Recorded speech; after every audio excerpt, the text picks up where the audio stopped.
Today I'm talking with Australian author Shelley A Dewar. We'll be discussing her autobiography, Nasty People. This interview will be touching on a few delicate issues related to her book. So I would like to welcome Shelley.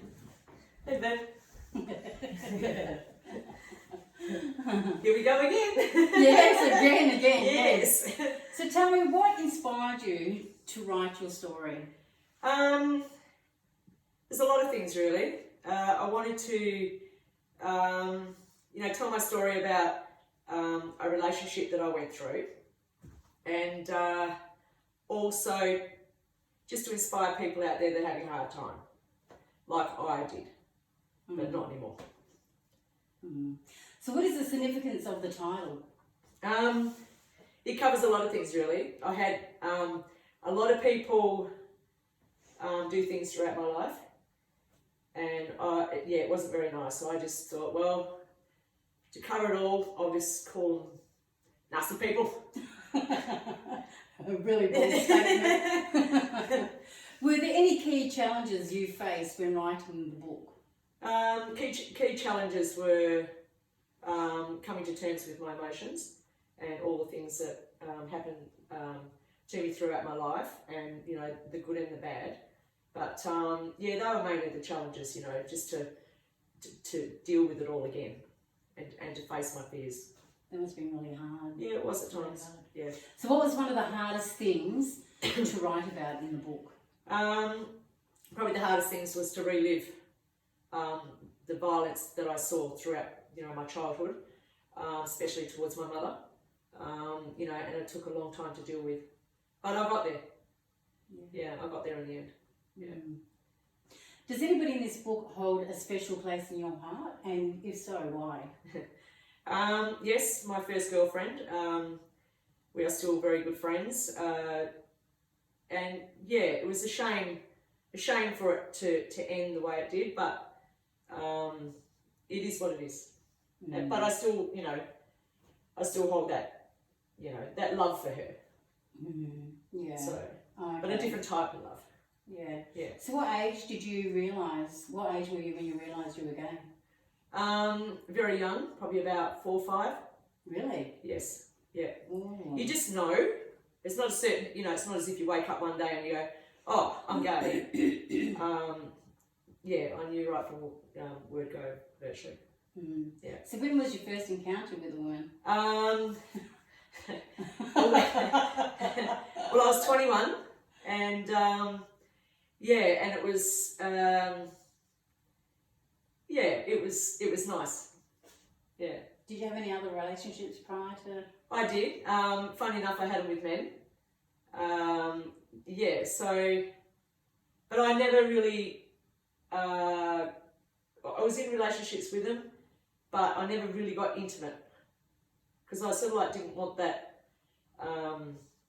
to be committed to them, and it's not what I wanted anyway. Yeah, I can understand now. Yeah, it was sort of that was the acceptable thing to do. You had to be with a bloke because otherwise, Yeah, that was it. Okay. Yeah. So, when was the first, or who was the first person you told, and were they supportive of you? The first person I told was my mum. She sort of dragged it out of me. She did blame herself to start with, but it wasn't her fault at all. But she was very supportive. She became very supportive after that. She realised, after talking to her, explaining and stuff like that, she realised it wasn't her fault. Did you end up telling your dad? Yeah, I did. That was funny. I was sitting there with my sister, and we were just talking about, certain things, and my sister said, well, Dad, you know what Shelley's trying to say to you? And he turned around and I got the shock of my life, and he said, well, look, love, I don't care if you're queer. You're still my daughter. And from that day on, it was fine. Oh, did he really? Oh, yeah, he was funny. He was funny.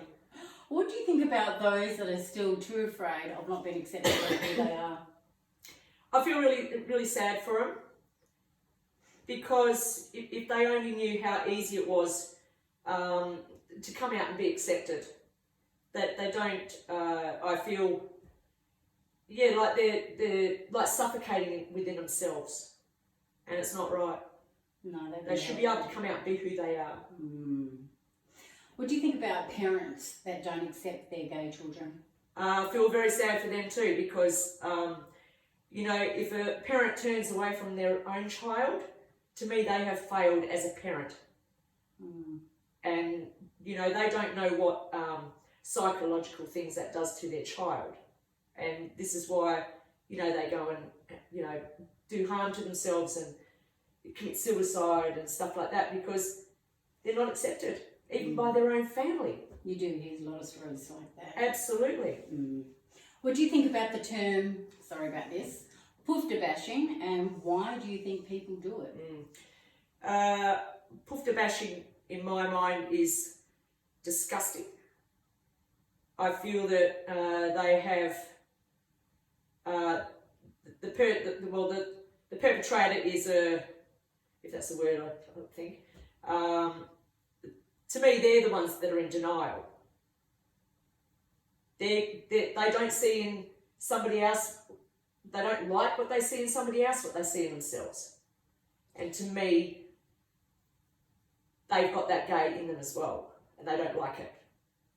Oh, so you think they realise they've got that inside them already, and they just got this anger trying not to accept what they think is inside them? Yes.